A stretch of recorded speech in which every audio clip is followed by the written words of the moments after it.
Assalomu alaykum. Men boshlang'ich ta'lim o'qituvchisi yo'nalishida faoliyat yuritib, hozirgi kunda oliy toifali pedagog sifatida o'z faoliyatimni olib boryapman. O'z ustimda muntazam ishlash natijasida ona tili fanidan B+ darajadagi milliy sertifikatni qo'lga kiritdim. So'nggi attestatsiyada 94 ball to'plab, o'z bilim va salohiyatimni yana bir bor namoyon etdim.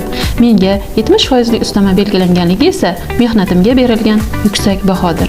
Yana bir muhim yutuqlarimdan biri yil o'qituvchisi 2026-yil ko'rik tanlovida ishtirok etib, uning 1 va 2 bosqichlaridan muvaffaqiyatli o'tib, ayni damda 3-bosqichga tayyorgarlik ko'rayotganimdir. Bu men uchun katta mas'uliyat va sharafdir. Shu o'rinda men muhtaram prezidentimiz Shavkat Mirziyoyevga hamda Maktabgacha va maktab ta'lim vazirligiga biz pedagoglarga berilayotgan imkoniyatlar va katta ishonch uchun o'z minnatdorchiligimni bildiraman. Bugungi kunda biz o'qituvchilarga yaratilayotgan imkoniyatlar, rag'bat va e'tirof o'z ustimizda yanada chuqur ishlashga, izlanishga va yuksak natijalarga erishishga undamoqda. Kelajak avlodni tarbiyalashdek sharafli yo'lda xizmat qilish biz uchun nafaqat kasb, balki muqaddas burchdir. Chunki o'qituvchilik bu shunchaki kasb emas, balki kelajakni tarbiyalash mas'uliyatidir. Har bir dars bu bolalarning kelajak hayotiga qo'yiladigan muhim qadamdir.